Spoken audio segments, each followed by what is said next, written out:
Welcome to Total Spectrum Spotlight, an informative look and an insightful discussion of today's legislative issues and political trends. Hello, and welcome to the inaugural issue of Total Spectrum Spotlight. I'm Steve Gordon, the managing partner of Total Spectrum. We provide government affairs and public affairs services to our clients from our offices in Washington, D.C., Atlanta, Georgia, and yes, Phoenix, Arizona. Total Spectrum Spotlight will provide short but meaningful interviews with key newsmakers and news shapers. Today, I'd like to introduce you to former Congressman Erik Paulsen. Erik represented the 3rd District of Minnesota for 10 years and served on the powerful Ways and Means Committee, where all tax legislation originates. Erik has been a personal friend of mine for at least 20 years, and I'm very pleased that he's part of the Total Spectrum family. Erik, we're pleased that you're part of us, and thanks so very much for participating in our inaugural episode of Total Spectrum Spotlight. Oh, it's good to be with you and look forward to our conversation today.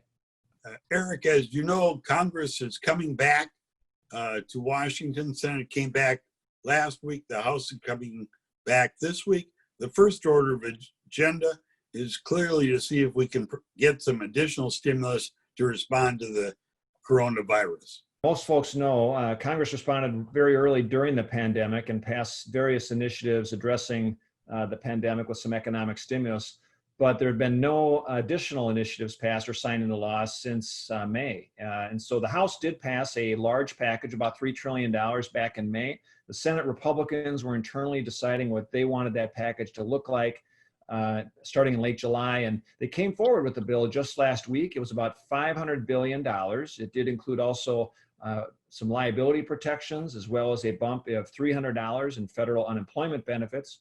But it was rejected by Senate Democrats as not being enough. And so we're kind of at a stalemate right now. And so it's very unlikely and getting more and more remote that we'll see some sort of stimulus attached to the coronavirus response prior to the election. We'll have to wait and see, but the chances are getting less and less. The appropriations process has to generate funding for the federal government that starts on October 1st. Where are we on the appropriations process, and how do we get the government funded? Well, here there's a bit of good news in the sense that Speaker Pelosi in the House and the Treasury Secretary Mnuchin have agreed on an agreement to keep the government funded, to keep it open after September 30th. It's going to go longer. It's not going to be the full appropriation process. The question is, how long will that continuing resolution or that CR will go? And there'll be some minor squabbles. But the good news here is, again, that both sides recognize they don't want the drama of a federal government shutdown. So we will avoid that. We just don't know how long the government will be funded at that CR level, if it goes through mid-December or if it lasts sometime into the early new year or spring. Congress will be scheduled to be in session through September 30th, or maybe a few days into the early part of October. There's additional legislation that must be done. There's some legislation that would be nice to get done. Where are we on both lists, and what kind of legislation is possible? Well, there are a handful of laws that do expire on September 30th, and I would expect there will be attention to those. One is an extension of the federal or the National Flood Insurance Program. Given what's going on in the hurricane season right now, you're likely to see some attention on that for an extension of that program for a period of time, as well as a very important bill that's needed, and that's to extend our highway funding, or the Surface Transportation Act, the FAST Act. That also expires on September 30th. So there you could see an extension of highway funding going as long as that CR goes, or maybe going even for a longer period of time.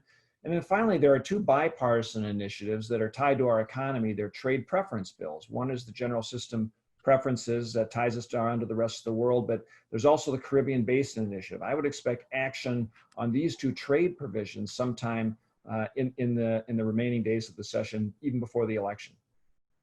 Thank you, Erik. Thank you for participating in this inaugural episode of Total Spectrum. Good to be with you.